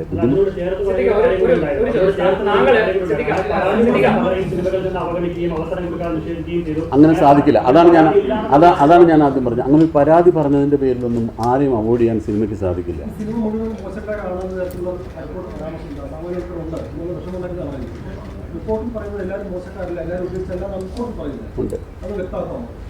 റിപ്പോർട്ടിൽ അങ്ങനെ പറയുന്നുണ്ട്. പക്ഷേ ഈ റിപ്പോർട്ടിൽ അങ്ങനെ പറയുന്നതിൻ്റെ അടിസ്ഥാനത്തിൽ വന്ന വാർത്തകളിൽ നിന്ന് ആളുകൾ മനസ്സിലാക്കുന്നുണ്ടാണ് സിനിമകളിൽ മുഴുവൻ നടക്കുന്ന ഇങ്ങനെ അസന്മാർഗിക കാര്യങ്ങളാണെന്നുള്ള ഒരു വാർത്ത പരക്കുന്നതിനോടാണ് ഞാൻ എതിർപ്പ് പറഞ്ഞത്. 96ാമത്തെ നിർദ്ദേശമായിട്ട് അവർ പറഞ്ഞിരിക്കുന്നത് സിനിമയിലെ ഏറ്റവും ഉന്നതരായിട്ടുള്ള അല്ലെങ്കിൽ വെൽനോൺ ആയിട്ടുള്ള ആളുകൾ നടിമാരെ ലൈംഗികമായി ഉപദ്രവിച്ചു. അതൊരു ഞെട്ടിക്കുന്ന വസ്തുതയായിട്ട് തന്നെയാണ് കമ്മിറ്റിക്ക് കണ്ടെത്താൻ സാധിച്ചത്. അത് നിഷേധിക്കാൻ സാധിക്കില്ല എന്ന് പറയുന്നത്. അപ്പോൾ അത്തരക്കാരുകൂടി ഈ ഇത്രയും സിനിമയിൽ വർഷങ്ങളായിട്ട് ആളുകൾക്ക് അറിയാവുന്ന ജനങ്ങൾ മനസ്സിലാക്കുന്ന ആളുകൾ ഈ തുടക്കക്കാരെ അല്ലെങ്കിൽ ഈ ആളുകൾ ഈ നടികളെ ഉപദ്രവിക്കുമ്പോൾ അപ്പോൾ അത്തരം സാഹചര്യങ്ങൾ എങ്ങനെ ഈ സെറ്റിൽ ഉണ്ടാകും? നേരത്തെ താങ്കൾ പറഞ്ഞത് ഒറ്റപ്പെട്ട സംഭവമാണെന്ന് പറഞ്ഞു. ഇത്തരം സാഹചര്യങ്ങൾ ഈ സെറ്റുകളിൽ ഉണ്ടാകുന്നു എന്നുള്ളത് പരിശോധിച്ചിട്ടുണ്ട്. അതുകൊണ്ടാണ് ഞാൻ നേരത്തെ പറഞ്ഞത്, അങ്ങനെയുള്ള അതിൻ്റെ പിന്നിൽ പ്രവർത്തിച്ച വ്യക്തികൾ ആരാണെന്ന് കൃത്യമായി അറിഞ്ഞാലല്ലേ നമുക്ക് എന്തെങ്കിലും അതിനെപ്പറ്റി പറയാൻ സാധിക്കുള്ളൂ. അവരെ പുറത്തു കൊണ്ടുവരണം, കേസെടുത്ത് അന്വേഷിക്കണം. അങ്ങനെ ചെയ്തിട്ടുണ്ടെങ്കിൽ അത് ശിക്ഷിക്കണം, അത് പുറത്തു വരട്ടെ. പക്ഷേ ഹേമ കമ്മിറ്റി എന്ന് പറയുന്ന കമ്മിറ്റിക്ക് അവരെ ശിക്ഷിക്കാനുള്ള അധികാരമില്ല എന്നാണ് പറയുന്നത്. വേണ്ട, അവർ ഹേമ കമ്മിറ്റി ശിക്ഷിക്കേണ്ട. അത് ആരാണെന്ന് പുറത്ത് കൊണ്ടുവന്ന് കണ്ടുപിടിച്ചിട്ട് അതിന് പോലീസ് കേസെടുത്ത് അന്വേഷിച്ച് അവരെ ശിക്ഷിച്ചോട്ടെ. അതിന് സംഘടന തീർച്ചയായിട്ടും സപ്പോർട്ട് ചെയ്യും. 40 വർഷമായിട്ട് സിനിമയിലുള്ള ഒരാളാണ്. ഇങ്ങനെ ഒരു റിപ്പോർട്ട് വന്നപ്പോൾ സ്വാഗതാർഹമെന്നതിനപ്പുറം ഒരു ഞെട്ടലുണ്ടാക്കി. ഈ റിപ്പോർട്ട് വായിച്ചിട്ട് എന്താണ് ഞെട്ടലുണ്ടാക്കി? നമ്മൾ അറിയില്ലാത്ത പല സംഭവങ്ങളിൽ നിന്ന് പുറത്തു വന്നിട്ടുണ്ട്. ഇത് പല കാര്യങ്ങളും ഞങ്ങൾക്ക് അറിവില്ലാത്ത കാര്യങ്ങളായിരുന്നു. ഈ സംഘടനയിൽ നമ്മൾ പ്രവർത്തിക്കുകയും ഇത്രയും കാലം സിനിമയിൽ നിൽക്കുകയും ചെയ്യുമ്പോൾ പല കാര്യങ്ങളും നമ്മൾ അറിഞ്ഞിട്ടില്ല. ഇപ്പോൾ നിങ്ങൾക്കും അറിയാം, ഞാനൊരു മെയിൻ സ്ട്രീം സിനിമകളിലാണ് കൂടുതൽ ഞാൻ അഭിനയിച്ചിട്ടുള്ളത്. അത് വളരെ ലോ ബഡ്ജറ്റിലോ അല്ലെങ്കിൽ വളരെ റിമോട്ടായിട്ടുള്ള സ്ഥലത്തോ കൊണ്ടുപോയി ചെറിയൊരു പടത്തിൻ്റെ ഷൂട്ടിങ് ഞാൻ അങ്ങനെ ആദ്യം സിനിമകളിൽ അഭിനയിച്ചിട്ടില്ല. ഇല്ല എന്ന് തന്നെ പറയാം. പലരും പറയുന്നത് അത്തരം ഒരു റിമോട്ട് സ്ഥലത്ത് നടക്കുന്ന സിനിമകളിലാണ് ഇത്തരം പ്രശ്നങ്ങൾ കൂടുതൽ ഉണ്ടാകുന്നതെന്നാണ് പറഞ്ഞത്. അപ്പോൾ അതുകൊണ്ട് നേരിട്ട് അത്തരം കാര്യങ്ങൾ അറിയാൻ സാധിച്ചില്ല. ഒരു മെയിൻ സ്ട്രീം സിനിമകളിൽ ഇങ്ങനൊരു കംപ്ലയിൻറ്റ് ഉണ്ടാകുകയാണെങ്കിൽ, അതിൻ്റെ ഒരു മൂവ്മെൻറ്റ് ഉണ്ടാകുകയാണെങ്കിൽ പോലും അത് അപ്പം തന്നെ പറഞ്ഞ് അവസാനിപ്പിക്കാനും അങ്ങനെയുള്ള ആളുകളെ സിനിമാ സെറ്റിൽ നിന്ന് പുറത്താക്കാനും നമ്മൾ ശ്രമിച്ചിട്ടുണ്ട്. തിലകന്റെ മകൻ തനിക്കെതിരെ ഉണ്ടായ ഒരു അനുഭവം പറഞ്ഞിട്ടുണ്ട്. അക്കാര്യത്തിൽ അമ്മ എന്തെങ്കിലും അല്ല, ആ കുട്ടി പറഞ്ഞ കാര്യത്തിൽ നമ്മൾ വളരെയധികം ബഹുമാനത്തോടു കൂടിയാണ് സ്വാഗതം ചെയ്യുന്നത്. എന്ത് മനോഹരമായിട്ടാണ് ആ കുട്ടി പറഞ്ഞത്. ഇങ്ങനെ സിനിമാ മേഖലയിലേക്ക് വരാൻ പോലും ആഗ്രഹമില്ലാത്തൊരു കുട്ടിയോട് ഇങ്ങനെ ഒരാൾ സംസാരിക്കുമ്പോൾ സിനിമാ മേഖലയിലുള്ള ആളുകൾ എന്തുമാത്രം ബുദ്ധിമുട്ട് അനുഭവിക്കുന്നുണ്ടാവുമെന്നാണ് ആ കുട്ടി പറഞ്ഞത്. ആ കുട്ടിക്കുണ്ടായ ഒരു അനുഭവം ആ കുട്ടി വളരെ മനോഹരമായിട്ട് നേരിടുകയും അത് സ്റ്റോപ്പ് ചെയ്യുകയും ചെയ്തു. അതാവണം, അങ്ങനെയല്ലേ വേണ്ടത്. പിന്നീട് അത് തുടരാൻ സമ്മതിച്ചിട്ടില്ല. അത് വളരെ മാന്യമായി വളരെ മനോഹരമായിട്ട് ആ കുട്ടി ഒരു കാര്യം ഡീൽ ചെയ്തതാണ് നമ്മളോട് പറഞ്ഞത്. തികച്ചും സ്വാഗതാർഹമാണ്. ഞാൻ ആ കുട്ടിയെ പേഴ്സണലായിട്ട് അഭിനന്ദിക്കുകയാണ് ചെയ്തത്. ആ ദുരനുഭവം ചൂണ്ടിക്കാണിച്ചുകൊണ്ട് സംഘടനയ്ക്ക് പരാതി നൽകിയിരുന്നു എന്ന് സോണിയ പറയുന്നു. ഇത് മാത്രമല്ല ഷമ്മി പറയുന്നു, സഹോദരിക്കുണ്ടായ ദുരനുഭവത്തിൽ സംഘടനയ്ക്ക് കത്ത് നൽകിയിരുന്നു, പരാതി നൽകിയിരുന്നു. ഇല്ല, എല്ലാവരും പറയുന്നു. അങ്ങനെ പരാതി കിട്ടിയില്ല, അങ്ങനെ പറഞ്ഞിട്ടില്ല. ആ ഇന്റർവ്യൂവിലും അങ്ങനെ പറഞ്ഞിട്ടില്ല. ആ ഇന്റർവ്യൂവിൽ സംഘടനക്കാൻ പരാതി കിട്ടിയിട്ടില്ല. പൊളിറ്റിക്കലി കറക്റ്റ് അല്ല, മനോഹരമായി ഡീൽ ചെയ്തു. എത്ര സ്ട്രെസ് എടുത്തിട്ടുണ്ടാവും, എത്ര അനുഭവിച്ചിട്ടുണ്ടാവും ആ കുട്ടി. അങ്ങനെ ഒരു പൊളിറ്റിക്കൽ കറക്റ്റ്നെസ് അതിനകത്തുണ്ടെങ്കിൽ ഞാൻ ആ വാക്ക് തിരിച്ചെടുക്കാം. എനിക്ക് ആ കുട്ടിയോട് ബഹുമാനം തോന്നിയത് ഹൈപ്പവർ കമ്മിറ്റിയെ പറ്റിയല്ല ചോദിക്കുന്നത്. കൃത്യമായി 10-15 അംഗങ്ങളുള്ള ഒരു പവർ ഗ്രൂപ്പ് മലയാള സിനിമയെ നിയന്ത്രിക്കുന്നു, ഇതിന്റെ തലപ്പത്തിരിക്കുന്നതിൽ ബി ഉണ്ണികൃഷ്ണൻ ഉൾപ്പെടെ ഉണ്ട് എന്ന രൂക്ഷമായ പ്രതികരണം സംവിധായകൻ വിനയനിൽ നിന്നുണ്ടായിട്ടുണ്ട്. സ്വാഭാവികമായും അങ്ങനെയാണെങ്കിൽ മമ്മൂട്ടി, മോഹൻലാൽ ഉൾപ്പെടെ ഇതിന്റെ തലപ്പത്തിരിക്കുന്നവരെല്ലാം അതിന്റെ അംഗങ്ങളാകേണ്ടത്. താങ്കളുടെ പ്രതികരണം എന്താണ്? ഈ 15-10 അംഗങ്ങളുള്ള പവർ ഗ്രൂപ്പിനെ പറ്റി താങ്കൾക്ക് അറിയില്ല എന്നാണ് ഇപ്പോഴും പറയുന്നത്. അല്ല, അങ്ങനെ ഒരു ഗ്രൂപ്പ് ഇല്ല എന്നാണ് പറഞ്ഞത്. എനിക്കറിയില്ല എന്നല്ല. നേരത്തെ കോമ്പറ്റീഷൻ കമ്മീഷനിൽ ആ കമ്മിറ്റിയുടെ റിപ്പോർട്ടിനകത്ത് ഇത്തരത്തിൽ പ്രമുഖ താരങ്ങളുടെ പേരടക്കം എടുത്തു പറയുന്ന ചില പരാമർശങ്ങളുണ്ട്. അവർ തന്നെ ആയിരിക്കുമോ ഈ ഹേമ കമ്മിറ്റി ഉദ്ദേശിച്ചത്? എന്തായിരിക്കും അതിന് ഞാൻ എങ്ങനെ മറുപടി പറയും? ഹേമ കമ്മിറ്റി റിപ്പോർട്ടിന് വേണ്ടി പ്രവർത്തിച്ച WCC ആണ്. WCCക്ക് ഇപ്പോൾ കുറെ ആളുകൾക്ക് സിനിമയിൽ ഒരു അവസരം നിഷേധിച്ചാണ് തുടക്കം മുതൽ നിങ്ങളുടെ ശ്രദ്ധയിൽപ്പെട്ടിട്ടുണ്ടോ? അല്ല, അങ്ങനെ ഞാൻ നേരത്തെ പറഞ്ഞില്ല, അങ്ങനെ ഒരു അവസരം നിഷേധിക്കാൻ പറ്റില്ല. ആർക്കും അങ്ങനെ സിനിമയിൽ അവസരം നിഷേധിക്കാൻ പറ്റില്ല. സിനിമ എന്നും സക്സസ്ഫുൾ ആയിട്ടുള്ള സിനിമയുടെ ഭാഗമായി വരുന്നവർക്ക് കൂടുതൽ സിനിമകൾ ഉണ്ടാവും. മോഹൻലാലിനെ വെച്ച് അല്ലെങ്കിൽ മമ്മൂട്ടി വെച്ച് സിനിമ ചെയ്യുമ്പോൾ മോഹൻലാലിന് മമ്മൂട്ടിക്ക് നിർദ്ദേശിക്കാമല്ലോ, ഇന്നാളെ വേണ്ട, അങ്ങനെ നിർദ്ദേശിക്കാൻ പറ്റില്ല. അങ്ങനെ നിർദ്ദേശിക്കാൻ പറ്റില്ല. അല്ല, ഒരു കഥ ആവശ്യപ്പെടുന്ന ഒരു കഥാപാത്രത്തിന് ഏറ്റവും അനുയോജ്യരായ ആളുകളെയാണ് എപ്പോഴും ഒരു സിനിമ ആദ്യം സമീപിക്കുന്നത്. അവരെ ലഭിക്കാതെ വരുമ്പോഴാണ് എന്നാൽ പിന്നെ അതല്ലെങ്കിൽ ഇങ്ങനെ എന്ന് പറഞ്ഞ് അങ്ങനെയാണ് സിനിമയുടെ കാസ്റ്റിംഗ് നടക്കുന്നത്. അല്ലാതെ അവിടെ കുറേ ആളുകൾ ഇരുന്നിട്ട് നമുക്ക് മറ്റേ മതി, ഇയാൾ മതി, അങ്ങനെ തീരുമാനിക്കില്ല. അങ്ങനെയല്ല സിനിമയുടെ ഒരു കാസ്റ്റിംഗ് നടക്കുന്നത്.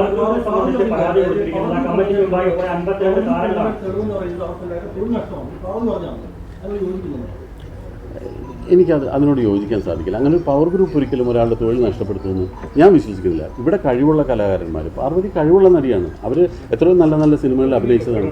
ഇപ്പോഴും റീസെന്റ് ഇറങ്ങിയ സിനിമകളിൽ അവർ അഭിനയിച്ചില്ല. അവരെ പാർവതിക്ക് വലിയ ഇടപെടലുണ്ട്. എന്തുകൊണ്ടാണ് അത്രയും തുടർച്ചയായി ഹിറ്റുകൾ ഉണ്ടാക്കുന്ന ഒരു നടിക്ക് അതിന് ഞാൻ എങ്ങനെയാണ് ഒരു മറുപടി പറയാം? ഒരുപാട് കാര്യങ്ങൾ ഒത്തു വരുമ്പോഴാണ് ഒരു സിനിമ ഉണ്ടാവുക, ആ സിനിമ സംഭവിക്കുന്നത്, ആ സിനിമയുടെ ഭാഗമാകാൻ. ഞാനും അങ്ങനെ ഒരു സിനിമയിൽ അഭിനയിക്കുന്ന ആളാണ്. എന്നെയും കുറേ ആളുകൾ ഒഴിവാക്കിയെന്ന് വേണമെങ്കിൽ എനിക്ക് പറയാം. എന്നെ അങ്ങനെ ആരും ഒഴിവാക്കിയിട്ടില്ല. സിനിമകൾ കഴിയുമ്പോൾ സിനിമകൾ ഞങ്ങൾ ഈ സിനിമയിൽ അഭിനയിക്കുന്ന അഭിനേതാക്കൾക്ക് സിനിമകൾ കിട്ടിയാലേ അഭിനയിക്കാൻ പറ്റുള്ളൂ. അത് ഞങ്ങൾ വിചാരിച്ചാൽ ഒഴിവാക്കാനോ ഞങ്ങൾ വിചാരിച്ചാൽ ഒഴിവാക്കാം, വേണമെങ്കിൽ അത് മാറി നിൽക്കാം. അല്ല, ഞങ്ങൾ വിചാരിച്ച സിനിമ ഉണ്ടാക്കാൻ പറ്റില്ല. ഞങ്ങൾക്ക് മറ്റ് സംവിധായകരും തിരക്കഥാകൃത്തുക്കളും നിർമ്മാതാക്കളും അവസരം തന്നെങ്കിലേ ഞങ്ങൾക്ക് അഭിനയിക്കാൻ സാധിക്കുള്ളൂ. അങ്ങനൊരു തെറ്റ് ചെയ്തിട്ടുണ്ട്. ഇപ്പൊ ഈ സർക്കാർ പറഞ്ഞ ഒരു കോൺക്ലേവ് നടത്താൻ തീരുമാനിച്ചു. അതിനകത്ത് WCC പറഞ്ഞ പ്രധാനപ്പെട്ട പോയിട്ടുണ്ട്. അത് വേട്ടക്കാരും ഉണ്ടാകും, ഞങ്ങൾ അതിൽ പങ്കെടുക്കില്ല. അത്തരം ഒരു സംഭവം നടക്കുമ്പോൾ അമ്മയുടെ നിലപാടാണ് അതിനകത്ത് ആരൊക്കെയായിരിക്കും വരുവാന്ന് ഞാൻ ഈ ഇടയ്ക്കാണ് ഇങ്ങനെ കോൺക്ലേവിനെ പറ്റി കേൾക്കുന്നത്. എന്താണ് ഈ കോൺക്ലേവിൻ്റെ ഉദ്ദേശമെന്നോ എന്താണ് ആ കോൺക്ലേവിൻ്റെ സ്ട്രക്ചറെന്നോ ആരാണ് ഇപ്പോൾ സർക്കാരാണ് ആ കോൺക്ലേവ് പ്ലാൻ ചെയ്തിട്ടുള്ളതെന്നറിയാം. അത് ഞങ്ങളാരും ക്ഷണിച്ചിട്ടില്ല. ആ കോൺക്ലേവ് എന്താണെന്ന് പോലും എനിക്ക് അതിനെപ്പറ്റി മനസ്സിലാക്കിയിട്ടില്ല. അത് മനസ്സിലാക്കി പഠിച്ചതിന് ശേഷം നമ്മളതിനെപ്പറ്റി സംസാരിക്കുന്നത്. റിപ്പോർട്ട് പുറത്തു വരുമെന്നൊരു ആദ്യം തീരുമാനിച്ചത് അങ്ങനെയാണ്. അതിനുശേഷം 2 ഹർജികൾ ഇതിനെതിരെ വരുന്നുണ്ട്. അതിൽ സജിമോൻ പാറയിൽ പറഞ്ഞൊരു കാര്യമുണ്ട്, മൊഴി കൊടുത്ത ആളുകൾക്ക് ഉൾപ്പെടെയും അതല്ലെങ്കിൽ അവരുടെയും ജീവന് ഭീഷണിയാവുന്ന തരത്തിലുള്ള നടപടികൾ ഉണ്ടായേക്കാം എന്നൊരു സൂചകം കൂടി ഹർജിയിലുണ്ടായിരുന്നു. ഈ മൊഴി കൊടുത്തിട്ടുള്ള പല ആളുകളുടെ ആവശ്യപ്രകാരമാണ് ഹേമ കമ്മിറ്റി അങ്ങനൊരു നിർദ്ദേശം വെച്ചത്. It has to be highly confidential എന്നൊരു നിർദ്ദേശം വെച്ചത്. പക്ഷേ തുടർന്ന് ഇപ്പോഴും അത് പുറത്തു വരുമ്പോൾ തങ്ങളുടെ അത് മൊഴി നൽകിയവരുടെ പേരുണ്ടോ അല്ലെങ്കിൽ പ്രതിസ്ഥാനത്തുള്ളവരുടെ പേരുണ്ടോ, ഇത്തരം കാര്യങ്ങളിലൊക്കെ അങ്ങേയറ്റം വിജിലൻറ്റും ആയിരുന്നു. തിരിച്ച് ഈ റിപ്പോർട്ട് പുറത്തുവിടുന്ന കാര്യത്തിൽ അത്ര വിജിലൻസ് കീപ്പ് ചെയ്തിട്ടുള്ളൂ. പക്ഷേ ഇവിടെയുള്ള ഒരു ചോദ്യം എന്ന് പറഞ്ഞാൽ, ഈ പറയുന്ന ആളുകൾക്ക്, അതായത് മൊഴി നൽകിയ ആളുകൾക്ക് ഇത്തരം ജീവഹാനി ഉണ്ടാകുന്ന അല്ലെങ്കിൽ അവരുടെ കരിയർ ഇല്ലാതാക്കുന്ന തരത്തിലുള്ള നടപടികൾ ഈ പറയുന്ന അല്ലെങ്കിൽ സൂചിപ്പിക്കുന്ന ഇല്ല എന്ന് സിദ്ദിഖ് പറഞ്ഞ പവർ ഗ്രൂപ്പിലുള്ള ആളുകൾ അതിൻ്റെ പിന്നിൽ പ്രവർത്തിക്കാനുള്ള സാധ്യതയുണ്ടോ? ഒരിക്കലുമില്ല. അങ്ങനെ ഉണ്ടെങ്കിൽ അവർ പിടിക്കപ്പെടേണ്ടതാണ്, ശിക്ഷിക്കപ്പെടേണ്ടതാണ്. അതിൻ്റെ പേരിലൊന്നും ഒരാളെ ഒന്നും ഒരു ഭീഷണിപ്പെടുത്തി നടത്താൻ സാധിക്കില്ല. നിങ്ങൾ ആലോചിച്ചു, അതൊക്കെ അങ്ങനെ അവർ ഭയപ്പെടുന്നുണ്ടാവാമായിരിക്കും. പക്ഷേ ആരാണ് ഇങ്ങനെ ഇതിൻ്റെ പേരിൽ ആരെ ഭീഷണിപ്പെടുത്തുന്നത്? അങ്ങനെയൊന്നും ഒരു ഭീഷണിയും നടന്നിട്ടുണ്ടാവില്ല.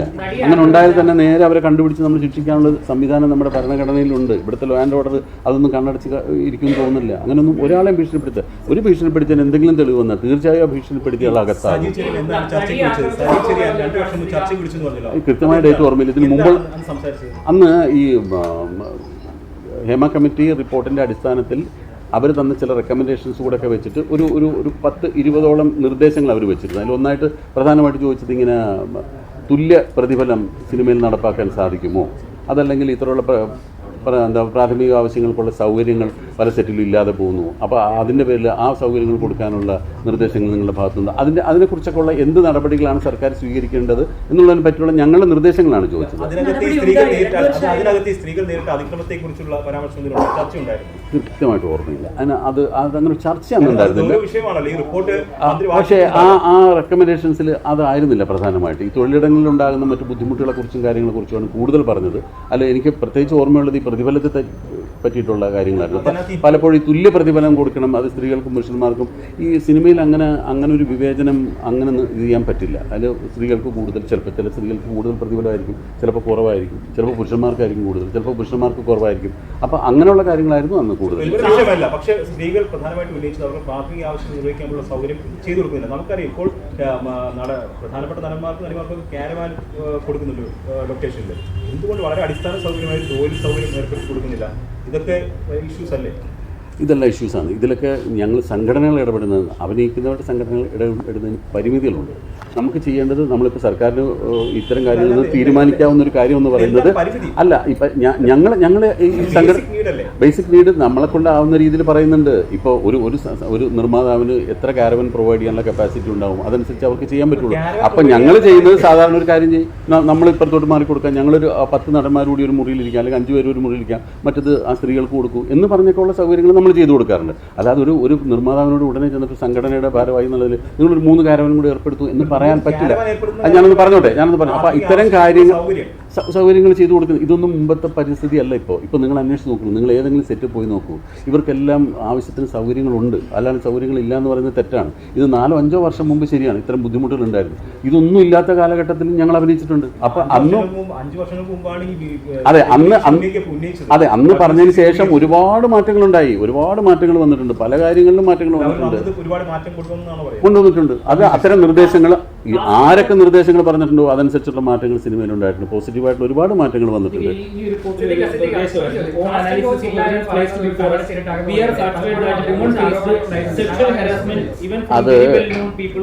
അത് എന്താണെന്നറിയാമോ, കാസ്റ്റിംഗ് കൗച്ച് നടന്നിട്ടുണ്ടോ ഇല്ലെന്നുള്ളൊരു വ്യക്തമായി പറയാൻ കഴിയാത്തത്. ഞങ്ങൾക്ക് അത്തരം അനുഭവങ്ങൾ ആരെങ്കിലും നേരിട്ട് റിപ്പോർട്ട് ചെയ്തെങ്കിൽ മാത്രമാണ് നമുക്ക് ഇന്ന ആൾക്കുണ്ടായി, ഇന്ന സ്ഥലത്തു നിന്നുണ്ടായി അങ്ങനെ ഇടപെടാൻ ചിലപ്പോൾ നമുക്ക് പറ്റുമായിരിക്കും. അതല്ലാതെ ഇത് നേരത്തെ പറഞ്ഞ പോലെ പറയാൻ ഭയപ്പെടുന്നു എന്നൊക്കെ പറയുമ്പോൾ പിന്നെ നമുക്കത് അന്വേഷിച്ച് കണ്ടുപിടിക്കാനുള്ള ഒരു ചുമതല ഏറ്റെടുക്കാൻ സാധിക്കാത്തതുകൊണ്ടാണ്. നേരെ മറിച്ച് ഇങ്ങനെ ഒരു കാസ്റ്റിംഗ് കൗച്ച് ഒരാളുടെ ഭാഗത്തുണ്ടായിരുന്നത് തീർച്ചയായിട്ടും അതിന് നടപടി എടുത്തിരിക്കാൻ അതിന് ഒരു ബുദ്ധിമുട്ടുമില്ല. 17 തവണ റീടേക്കിലൂടെ ഷോട്ട് വീണ്ടും എടുക്കാൻ നിർബന്ധിക്കുന്ന നടനെ കുറിച്ച് പറയുന്നു. രാത്രികാലങ്ങളിൽ നടികളുടെ വാതിലിൽ മുട്ടുന്ന പ്രമുഖ താരങ്ങളുണ്ടെന്ന് റിപ്പോർട്ട് പറയുന്നു. അപ്പോൾ ഈ പ്രമുഖരൊന്നും നിങ്ങളുടെ സംഘടനയിൽ ഉൾപ്പെടാത്തവരാണെന്നാണോ നിങ്ങൾ ഇപ്പോഴും പറയുന്നത്? ഇതാരാണെന്ന് അറിഞ്ഞാലല്ലേ ഉൾപ്പെടുന്നവരാണോ ഉൾപ്പെടാത്തവരാണോ എന്ന് നമുക്ക് പറയാൻ സാധിക്കുള്ളൂ. ഇതൊന്നും ആരാണെന്നോ എന്താണെന്നോ നമുക്കൊരു ഒരു പുകമറ സൃഷ്ടിച്ച് ഇങ്ങനെ സംഭവങ്ങൾ ഉണ്ടായി എന്ന് പറയുന്നത് കൃത്യമായിട്ടൊരു കാര്യം പറഞ്ഞാൽ തീർച്ചയായിട്ടും അതിനുള്ള നടപടി എടുക്കാൻ എന്ത് പാർട്ടി ചെയ്യാം. അല്ല, ഞാൻ പറയുന്നത് അത് അല്ലെങ്കിലും ഞങ്ങൾ ആവശ്യപ്പെടണം, അല്ലാണ്ട് പോലീസ് അന്വേഷിക്കേണ്ട കാര്യമില്ല. ഞാൻ ചോദിക്കട്ടെ, ഞാൻ വേറൊരു കാര്യം പറയാം. ഒരു ലൈസൻസിങ് സമ്പ്രദായം സർക്കാർ ഏർപ്പെടുത്തുന്നു വിചാരിക്കാം. ഇത് ഒരു സിനിമ എന്ന് പറയുന്നത് എത്ര കോടിക്കണക്കിന് രൂപ മുടക്കി ചെയ്യുന്നൊരു പ്രോജക്റ്റാണ്. അത്രയും അതിനേക്കാൾ കുറവ് പൈസ മുടക്കി ചെയ്യുന്നൊരു പ്രോജക്റ്റ് കാര്യങ്ങൾ വേണം, ഇത്ര ശുചീകരണ സംവിധാനം വേണം, അതിൽ വർക്ക് ചെയ്യുന്നവർക്ക് ഇന്ന സൗകര്യങ്ങൾ വേണം. ഇങ്ങനൊരു ലൈസൻസിങ് സമ്പ്രദായം സർക്കാർ കൊണ്ടുവരട്ടെ. അപ്പോൾ ഒരു ഷൂട്ടിംഗ് ലൊക്കേഷനിൽ ഇങ്ങനെ വേണമെന്നൊരു നിബന്ധന വന്നാൽ ഇതൊക്കെ നമ്മൾ സർക്കാർ പറഞ്ഞു കഴിഞ്ഞാൽ ഇതെല്ലാം എല്ലാ പ്രൊഡ്യൂസേഴ്സും പാലിക്കാൻ ബാധ്യതയാണ്. ഇതെല്ലാം സംഘടനയ്ക്ക് ചെയ്യാറാവില്ല. ഇപ്പോഴും പക്ഷേ ആ നടി പുറത്താണ്. ഇതിനൊപ്പം എന്നൊക്കെ പറയുന്ന ഒരു ഡബിൾ സ്റ്റാൻഡേർഡ് ആയിട്ടല്ല നിൽക്കുന്നത്. അവർ മരിച്ചുപോയി എന്നൊക്കെ കരുതുന്നതൊക്കെയാണ് മുൻ ജനറൽ സെക്രട്ടറി പറഞ്ഞത്. അങ്ങനെയൊക്കെ തന്നെയാണ് ഇപ്പോൾ വിശ്വസിക്കുന്നത്. അങ്ങനെയൊന്നും പറഞ്ഞിട്ടില്ല. അങ്ങനെയൊന്നുമല്ല പറഞ്ഞത്. അത് ആ 2020 എന്ന സിനിമ എടുക്കുന്നത് 2ാം ഭാഗത്ത് ഉണ്ടാകുമെന്ന് ചോദിച്ചപ്പോൾ ആ 2020യുടെ ആദ്യ ഭാഗത്തിൽ ആ കുട്ടി അഭിനയിച്ച ക്യാരക്ടർ മരിച്ചുപോയി എന്നാണ് അദ്ദേഹം ഉദ്ദേശിച്ചത്. അല്ലാതെ ഒരിക്കലും ആ നടിയൊന്നും അങ്ങനെ ആക്ഷേപിച്ചിട്ടില്ല. അല്ല, അതിന് കേസ് നടന്നുകൊണ്ടിരിക്കില്ല, കോടതിയിലിരിക്കുന്നത്. അത് നമ്മളിതിൽ നിന്ന് ഒരുപാട് വഴുതി പോകുന്നു. നമ്മളിപ്പോൾ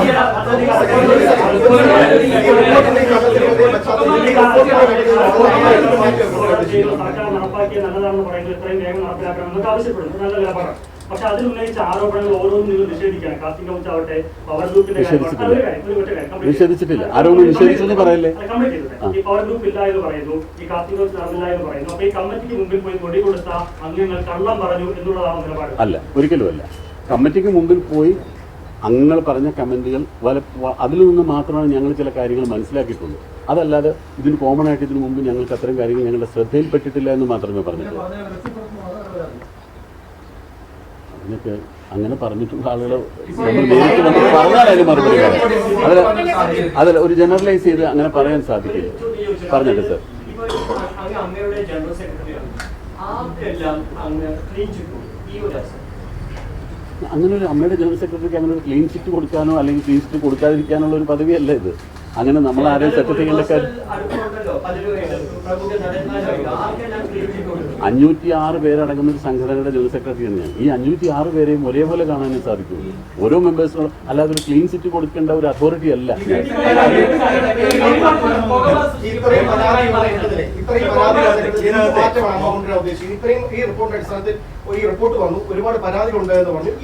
റിപ്പോർട്ടിന്റെ അടിസ്ഥാനത്തിൽ മാറ്റം കൊണ്ടുവരേണ്ടത് അമ്മയല്ല. റിപ്പോർട്ടിന്റെ അടിസ്ഥാനത്തിൽ ഒരുപാട് കാര്യങ്ങൾ മാറ്റേണ്ടത് സർക്കാരാണ്. സർക്കാർ അതിനുള്ള നിർദ്ദേശങ്ങൾ കേട്ടിട്ട് സർക്കാരാണ് മാറ്റം കൊണ്ടുവരേണ്ടത്. ആ മാറ്റത്തിനോടൊപ്പം അമ്മ സഹകരിക്കാൻ സാധിക്കും. അമ്മയ്ക്ക് മാറ്റം കൊണ്ടുവരാനുള്ള അധികാരമില്ല, പവറില്ല.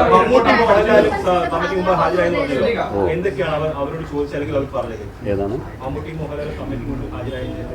ഞാനത് വിശദമായിട്ട് ചോദിച്ചു. ഞാൻ പറഞ്ഞു നേരത്തെ പ്രതിഫലത്തെ പറ്റിയിട്ടുള്ള കാര്യങ്ങളാണ് കൂടുതൽ ചോദിച്ചതെന്നാണ് എനിക്ക് അറിയാൻ സാധിച്ചത്.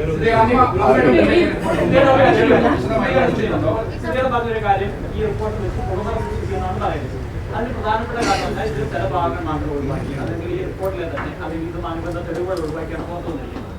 ഇതുമായി ബന്ധപ്പെട്ട മറ്റ് തെളിവുകളൊക്കെ പുറത്ത് ഒഴിവാണെങ്കിൽ ആ കോടതി ഒഴിവാക്കി തീർച്ചയായിട്ടും മാറും. അല്ല, അതാണ് ഇപ്പൊ കോടതി ആവശ്യപ്പെട്ടുള്ളത്. അതുകൊണ്ട് ഞങ്ങളുടെ ആഗ്രഹം അത് തന്നെയാണ്. ഇപ്പൊ ഡിവിഷൻ ബെഞ്ച് എന്താ ആവശ്യപ്പെട്ടിരിക്കുന്നത്? മുദ്രാവകാശ കവറിൽ ഫുൾ റിപ്പോർട്ട് കൊടുക്കാൻ അത് വരട്ടെ. ഡിവിഷൻ ബെഞ്ചിന്റെ മുന്നിൽ വന്നതിന് ശേഷം അതിന് ആവശ്യമുള്ള വരട്ടെ. അല്ല, ഹർജി കൊടുക്കേണ്ട കാര്യമില്ല. സർക്കാരിന് ഡിവിഷൻ ബെഞ്ച് നിർദ്ദേശിച്ചില്ല, അതിന്റെ ആവശ്യമില്ല. ഇത്രയും നേരം ഞാൻ പറഞ്ഞത് തുറന്ന നിലപാടല്ല. അതെ,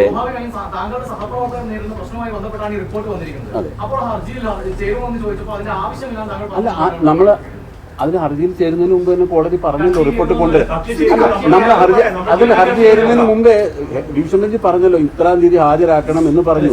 ഇനി പിന്നെ അതിനകത്ത് പറയുന്ന കാര്യം ഇനി ഉണ്ടെങ്കിൽ അല്ല, അതില് ധാർമ്മികമായ ഉത്തരവാദിത്വം ഏറ്റെടുത്തുകൊണ്ട് തന്നെയാണ് പറഞ്ഞത്.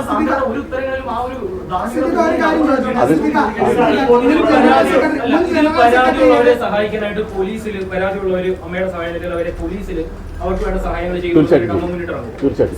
മുൻ ജനറൽ സെക്രട്ടറി ഇടവേള ബാബുവിനെതിരെ പേരെടുത്ത് പറഞ്ഞൊരു നടി രംഗത്തെത്തി. 2018 അവർക്കുണ്ടായ ഒരു മോശം അനുഭവം കൃത്യമായി വിവരിച്ച് അവർ പേരെടുത്ത് പറഞ്ഞാണ് രംഗത്തെത്തിയത്.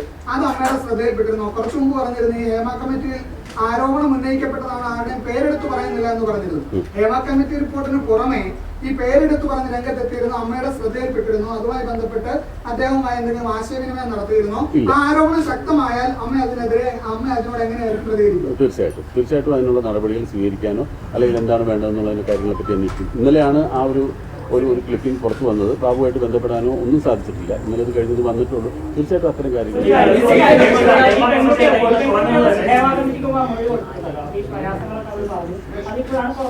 അല്ല, ഞാനൊരു കാര്യം ചോദിച്ചോട്ടെ. അമ്മയിലെ അംഗങ്ങളായിട്ടുള്ള എക്സിക്യൂട്ടീവ് കമ്മിറ്റി അംഗങ്ങളായിട്ട് 2 പെൺകുട്ടികൾ എൻ്റെ കൂടെ ഇരിപ്പുണ്ട്. അവരോടും കൂടെ നിങ്ങൾ എന്തെങ്കിലും ചോദിക്കുന്നത്? അവർ ഇത്രയും കാലം ഈ സംഘടനയിലും ഇൻഡസ്ട്രിയിലും ഉണ്ടായ ആളുകളാണ്. അങ്ങനെയാണെങ്കിൽ ഈ നടിമാരാണ് പരാതിപ്പെട്ടിരിക്കുന്നത്. വളരെ രൂക്ഷമായ പരാതികൾ ഉന്നയിച്ചു. എന്നിട്ട് ഇപ്പോൾ ജനറൽ സെക്രട്ടറി തുടങ്ങിയപ്പോൾ തന്നെ പറഞ്ഞു അത്തരത്തിലൊരു പ്രവണതയൊന്നും അമ്മയ്ക്കുള്ളിൽ ഇല്ല എന്നുള്ളതാണ് ഒരു വിശ്വാസം എന്ന് പറഞ്ഞു. എങ്ങനെയാണ് സിനിമ ഇൻഡസ്ട്രിയിൽ കാണുന്നത്? ഇത്തരത്തിലുള്ള മോശം പ്രവണതകളൊന്നുമില്ലേ? കാസ്റ്റിംഗ് കൗച്ച് ഉൾപ്പെടെയുള്ള പ്രവണതകളൊന്നും സിനിമ ഇൻഡസ്ട്രിയിൽ ഇല്ലേ മലയാളത്തിൽ? ഞാൻ എത്ര കാലമായി സിനിമയിലുണ്ടെന്നുള്ളത് എല്ലാവർക്കും അറിയാം.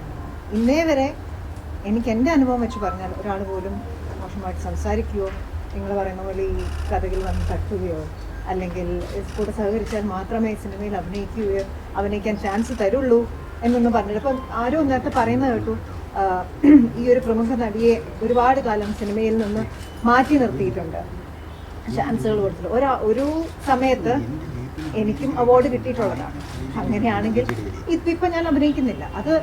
ആളുകള് അവർക്ക് ഞാൻ ജോമോളുടെ ചോയ്സ് ആയിരുന്നു. ഇത് അങ്ങനെയല്ലേ? ഇത് പാർവതി വളരെ കത്തി നിൽക്കുന്ന സമയത്ത് പെട്ടെന്ന് അപ്രത്യക്ഷ ചെയ്യുക വളരെ ആക്റ്റീവാണ്. പക്ഷെ അവരിപ്പോ അവരതിനെ കുറിച്ച് അതോ നമ്മളൊരു ഡയറക്ടറുടെയോ അല്ലെങ്കിൽ ഒരു റൈറ്ററുടെയോ ക്രിയേറ്റിവിറ്റി നമുക്ക് അത് ഞാൻ അങ്ങനത്തെ കാര്യങ്ങളൊക്കെ ഒരു ഡയറക്ടറുടെയോ അല്ലെങ്കിൽ ഒരു റൈറ്ററുടെയോ ക്രിയേറ്റിവിറ്റിയെ നമുക്ക് ചോദ്യം ചെയ്യാൻ അതിൽ നമുക്ക് ഇടപെടാൻ പറ്റില്ല. പേരിൽ ആർക്കും അവസരം ലഭിക്കാതിരുന്നില്ലെന്നാണ് പറയുന്നത്. എന്നല്ല ജോമോളുടെ അനുഭവം പറയാൻ പറ്റുള്ളൂ, ജനറലി ഇത് പറയാൻ പറ്റില്ല. മറുപടി പറയേണ്ടത് അങ്ങനെയാണ്. ജോമോൾ ഇപ്പൊ പറഞ്ഞത് എനിക്ക് അനുഭവമില്ലാതെ എനിക്കെന്നുള്ളല്ലോ പറയേണ്ടത്. അത് ഇൻഡസ്ട്രി പ്രതികരിച്ചുകൊണ്ടേ പറയാം. അങ്ങനെയാണോ മറുപടി പറയേണ്ടത്? അല്ല, എനിക്ക് എന്റെ അനുഭവം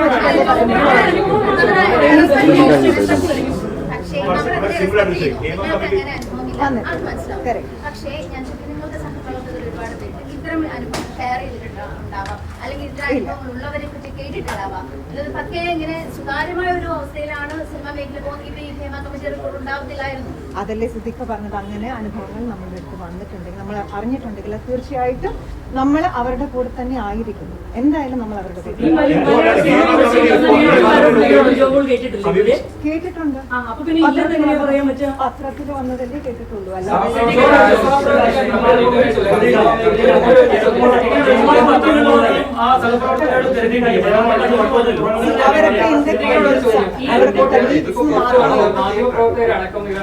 ഫയൽ ചെയ്തിട്ടാണ്.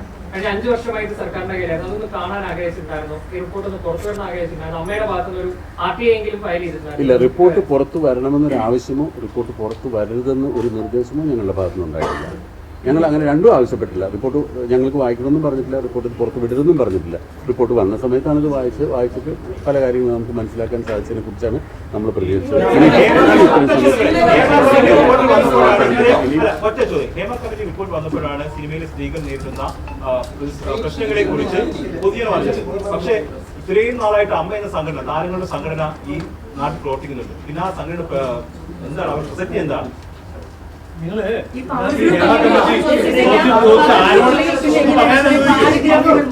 ഹേമ കമ്മിറ്റി ചോദ്യം ചോദിച്ചിരിക്കുന്ന ആരോടാണ് എന്നുള്ളതിന് പ്രസക്തി. ഞങ്ങളുടെ അമ്മയിലുള്ള 506 മെമ്പേഴ്സിനെ എടുത്ത് നോക്കിക്കഴിഞ്ഞാൽ ഇതിനകത്ത് 99% പേരോട് ഞങ്ങള് ഹേമ കമ്മിറ്റി നിങ്ങളെ ഇന്റർവ്യൂവിന് വിളിച്ചു ചോദിച്ചപ്പം ആരും അറിഞ്ഞു. നിങ്ങൾ ഖണ്ഡിക്കാൻ വേണ്ടി ചോദിച്ചാൽ ഉത്തരം ഉണ്ടാവില്ല. അത് കേൾക്കില്ല. നിങ്ങൾ ഇത്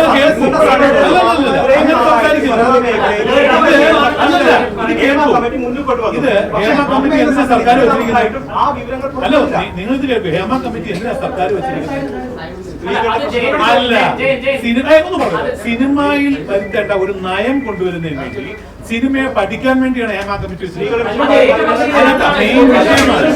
അവരെ വിളിക്കുന്നവരാണ്.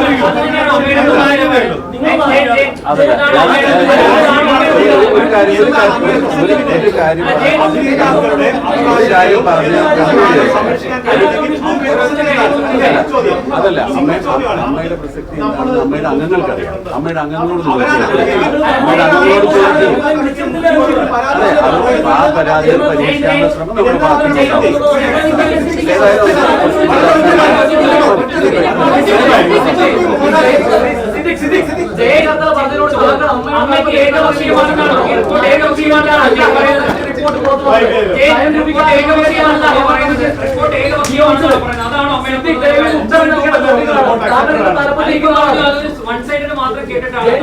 അല്ലല്ല, ആരോടാ ചോദിച്ചതെന്ന് അറിയാവുന്ന അദ്ദേഹത്തിനോട് ചോദിച്ചത്. നമുക്കറിയില്ല ആരോടാ ചോദിച്ചത്. അമ്മയുടെ പ്രസക്തി എന്താണ്? പിന്നെ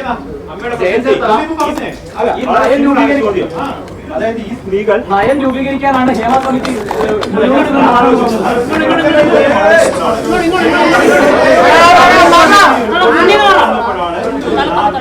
സിനിമ മേഖലയിൽ സ്ത്രീകൾ നേരിടുന്ന പ്രശ്നങ്ങളെ കുറിച്ച്